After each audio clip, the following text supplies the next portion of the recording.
መጋቢት የትልቁ አንጀት ካንሰርን ግንዛቤ መፍጠሪያ ወር እንደሆነ ያውቃሉ። ሰላም ጤና ይስጥልኝ። ዶክተር ታደሰ ሀብተ ዮሐንስ እባላለሁ። በቤተሳታ ጀነራል ሆስፒታል አጠቃላይ ቀዶ ጥገናና እንዲሁም ልዩ የአንጀትና የፊንጢጣ ሐኪም ነኝ። እንግዲህ ምናልባት ይህን ወር ማርች ወይም መጋቢትን ለትልቁ አንጀት ግንዛቤ ማስጨበጫ ስንመር ትልቁ አንጀት ካንሰር በዓለም ላይ በስርጭት በሁለተኛ ደረጃ የሚገኝና በገዳይነትም እንደዚሁ በዚሁ ደረጃ የሚገኝ ካንሰር ስለሆነ ነው። በሀገራችን ኢትዮጵያም ስርጭቱ በውል ባይታወቅም በአሁኑ ሰዓት እየጨመረ የመጣ የካንሰር አይነት ነው። እንግዲህ የትልቁ አንጀት ካንሰር ወይም ኮሎሬክታል ካንሰር የምንላቸው ምናልባት እንደ ሌሎቹ እጢዎች በአይን የማይታይ አንጀት ውስጥ ሊበቅል የሚችል ካንሰር። ስለዚህ ብዙ ሰዎች ስለዚህ ካንሰር አመመኝ ወይም እንደዚህ አይነት ምልክት አሳየኝ ብለው ለሰው ላይናገሩ ይችላል።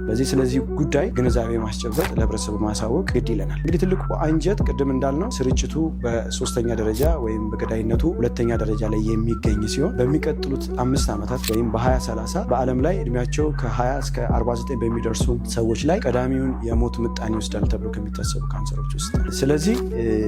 ስለዚህ ጉዳይ መነጋገርና ማወቅ ግድ ይላል። ይህም የሚሆንበት ምክንያት የአንጀት ካንሰር የትልቁ አንጀት ካንሰር ኮሎሬክታል ካንሰር ልንከላከለው ከምንችል ካንሰሮች አንዱ ነው። ከመከላከልም አልፈን በጊዜና በሰዓቱ ደረስንበት ልናድነው ከምንችላቸው ካንሰሮች አሉ።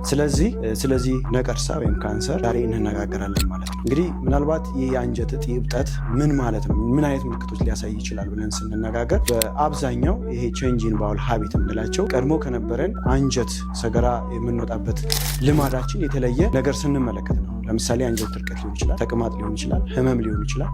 እነዚህ ነገሮች ድሮ ከነበሩን በተለየ መልኩ ከመጡ አንዱ ምልክት ሊሆን ይችላል። ሌላው ደግሞ ከአሁን በፊት የሌለን በሰገራዎቻችን አካባቢ የመድማት ምልክቶች ከታዩ የአንጀት ካንሰር ሊሆን ይችላል። ሌላው ምናልባት ሳናውቅ እኛ ምንም ሳንረዳው በአለፉት ወራቶች ከፍተኛ የሆነ የክብደት ማጣት ካለብን የአንጀት ካንሰር ምልክት ሊሆን ይችላል። ያልተለመደ የሆድ ቁርጠትና የሆድ ህመሞችም የአንጀት ካንሰር ምልክቶች ሊሆኑ ይችላሉ።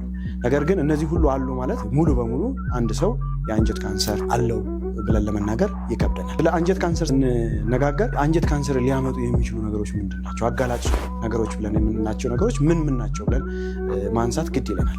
ሪስክ ፋክተር ተብለው ከሚነገሩት የመጀመሪያውና ዋነኛው አንጀት ካንሰር ተጋላጭ ከሚያደርገን ነገሮች ውስጥ አንዱ እድሜ ነው።